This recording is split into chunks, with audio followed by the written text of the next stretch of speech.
Hey there guys, it's Celine again and back with my red pullover. So I hope you like it.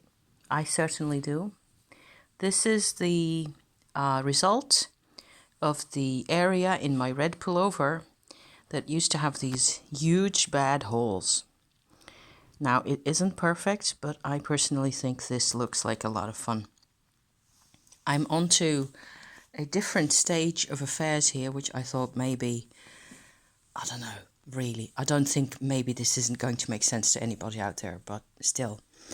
Let me see where the front side of this thing is. So I have by now fixed the holes in the sense that there isn't any more danger of, like these kinds of places, falling further apart. Everything is tied together. The loops of the knitwear are tied together and everything should be safe so far. And I've moved on to a next stage of things where you can see these white, oops, sorry for the phone thing here. You can see these white bands here. What I'm doing, or attempting to do leastways, is I've got, well, let me start at the beginning. First of all, last week, when Queen Elizabeth passed away, I watched the television like I suppose everybody else on the planet nearly. I'm still watching about half an hour or so at least every day. I'm in the Netherlands, so she's not my monarch. She's never been, I've never been a royalist myself. We do have a monarchy in the Netherlands as well. What I noticed most of all is that I was deeply moved and affected by the fact that everybody, at least on the BBC, seems to be equally sort of partaking in a mourning process together. And I was crying, as I tend to do in these kinds of things. I get emotional. And lighting is a bit in and out because of the sun, the clouds moving in front of the sun. I realized that I never really got much of a chance in my life. I'm 56.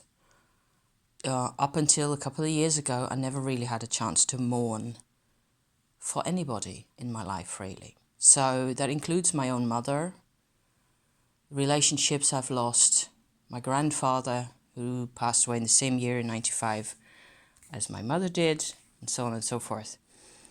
And at the time, so this is Friday last, a week ago, I was watching the telly and I was just kind of envious, I suppose the word is really, of all those people, sort of total strangers and officials and sort of everybody in that country, in the UK, in the British Isles, I suppose, to some extent or another is affected by the passing of Queen Elizabeth, and they're sort of all in it together. And I was struck by how envious I felt of the sharing, of that kind of a situation. How different it is when there's other people around you who feel, at least in some way, the same as you, and that you sort of bear up under it and you go through this process together, not alone. I've never had much of a process myself. I always used to think of myself as this unemotional person who wasn't affected by things in the same way as other people. I don't know what I was thinking, really. As I was repairing this sweater and putting time and effort into my, little bits of pretty here, and this is 100% woolen sweater. I don't know if I can get at the brand sticker in here. This is the brand right there. It's really decent, large size sweater, and I think it cost a quite a bit of money originally. Somebody's dog went crazy with this. So this is turning into a series of little videos about this sweater and the process and the things I'm making with it. I thought of other things to do, you know, to sew on, to embroider, to do with this sweater, besides the patches, which is just here and there, just a couple of those, you know, little bits and pieces that were needed really, and then the rest of it is just lots of square inches really, bare with nothing at all happening much. So I thought of other ornamentation, and all of a sudden I've been into rune work recently, what with my mushroom rune cards popping up again because of the season and all that. And I thought, okay, so what would it be like to put a long runic inscription over this sweater like that? So I've started yesterday night, and this is the process, what I'm doing. The inscription is actually a historical one that I will grab from my journal here, so as to be able to show you what it is like. It's a Swedish inscription, Högby, #1, quite famous. And this won't mean anything to you unless you're into runes, really. This isn't so much a magical monument or magical artifact as such. It is a tall stone, standing stone, looks like a menhir, about, I don't know, maybe 1.80 meters or so tall, thereabouts.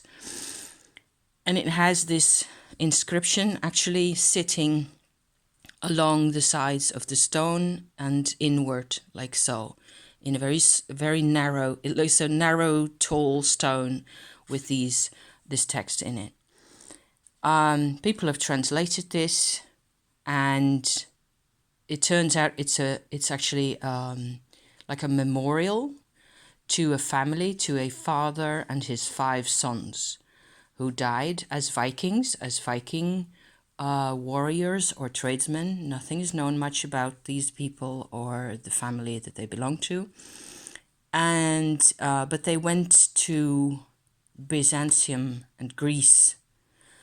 It says here somewhere, Gericum. See that? So this is Krikum. These are different runes, by the way. These are Swedish, later time, more modern runes. This is from around the year 1000 BC. So they're different looking than the Anglo-Saxon runes that you may have known, or even Icelandic runes, or what have you. I remembered this from my runology class back at university about, I don't know, 30 years ago or so, because our teacher at the time reminded us that this is really about loss, that it's a monument to somebody who's lost a lot of his relatives in the context of, you know, trade and war.